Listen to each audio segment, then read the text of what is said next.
비록 중국이 골을 넣지 못했지만 경기 내내 중국 팬들의 야유 속에서도 이강인은 3대0 승리를 자축하며 중국 축구대표팀 주장 왕다리를 위로했다. 경기가 끝난 후 손흥민이 왕달 레일을 안고 눈물을 닦으며 위로하는 장면이 언론에 보도되며 큰 감동을 주었다. 중국 축구의 이번 패배는 약 60명의 대규모 기자단이 경기장을 찾아 현장을 취재할 정도로 큰 관심을 받았다. 비록 중국은 경기에 대한 많은 우려를 표명했지만 결국 한국에게 패배하며 대회를 마무리 지었다. 중국은 이 경기에서 단 하나의 목표로 생명을 연장하고 다음 라운드 진출을 노렸지만 결국 16경기 7무 만에 1승에 그치며 0대1 패배로 대회를 마무리했다. 중국 축구는 한국을 상대로 9연패를 기록했고 최근 3경기에서도 무득점에 그쳤다. 이에 중국 축구의 향후 10년을 절망적이라고 평가하며 현실을 받아들여야 한다는 경고가 나오기도 했다. 실제로 중국은 경기 전 피파 회장인 인판티노의 방안에 큰 관심을 보였으며 인판티노 회장이 경기를 관람하기 위해 서울로 방문할 계획이라는 소식도 전해졌다. 피파의 목표는 월드컵의 시청률을 높이고 특히 14억 인구가 사는 중국에서의 관심을 끌어내는 것이었다. 세계 최대 시장인 중국이 없는 월드컵은 성공적인 행사가 될 수 없다는 인식이 반영된 것이다. 이러한 이유로 피파는 중국의 월드컵 본선 진출을 돕기 위해 여러 노력을 기울이고 있으며 인판티노 회장의 방안도 이러한 노력의 일환으로 볼 수 있다. 비록 승점 1점만 필요한 중국이었지만 한국과의 경기가 그리 밝지 않은 전망 속에서도 무승부로 진출할 가능성도 있었다. 중국 축구 역사상 단 한 번의 무승부로도 12번의 진출이 가능했던 적이 있었지만 이번 경기는 그 어느 때보다도 어려운 도전이었다. 그러나 한국과의 경기를 비관적으로만 보지 않으며 패하지 않는다면 국가대표 축구의 미래는 밝을 것이라는 긍정적인 전망도 있었다. 월드컵을 향한 중국팀의 여정은 끝났지만 원정 경기에서 한국에 패하지 않는 것은 여전히 큰 도전으로 남아 있었다. 승격이 확정된 한국은 모든 선수를 교체 선수로 출전시킬 수 있었고 이는 중국이 패하지 않을 가능성을 높이는 듯했으나 한국은 여전히 핵심 선수들을 투입하며 경기를 끝냈다.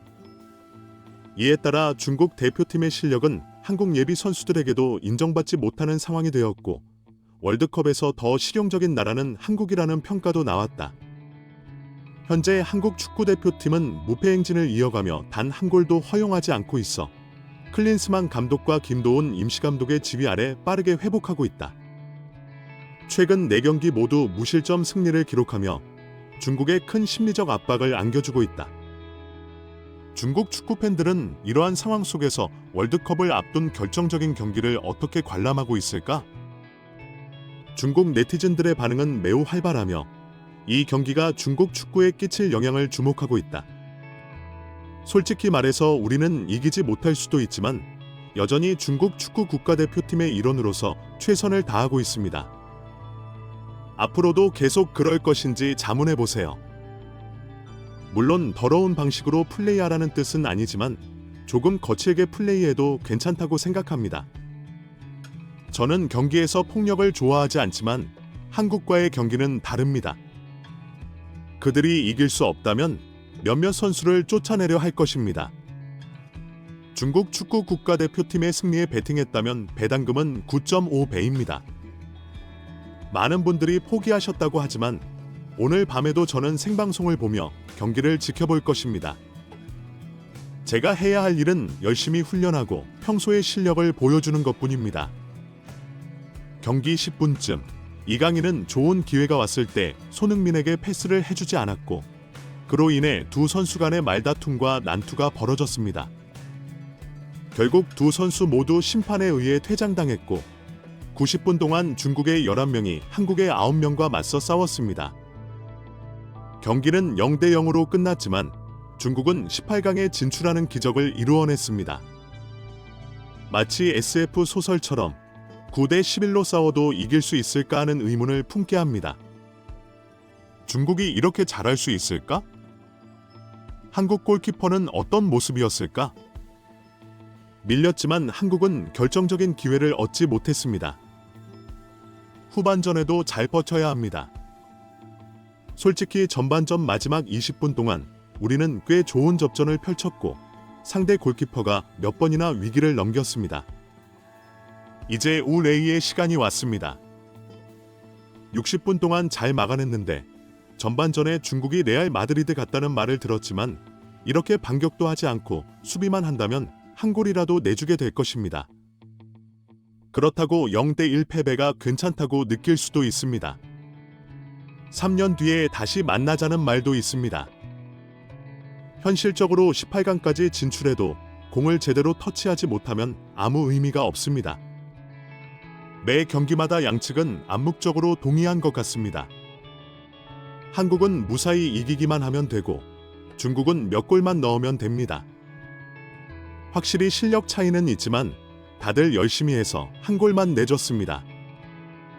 점유율이 20대 80인 게임이었을 수도 있지만 우리의 통제율이 20%에 불과했으므로 반드시 승리해야 합니다. 우리가 플레이하는 경기에서 이겨야 합니다. 수치를 보면 다시 잘 놀고 있다는 생각이 들 것입니다. 마치 프로와 아마추어의 대결 같았습니다.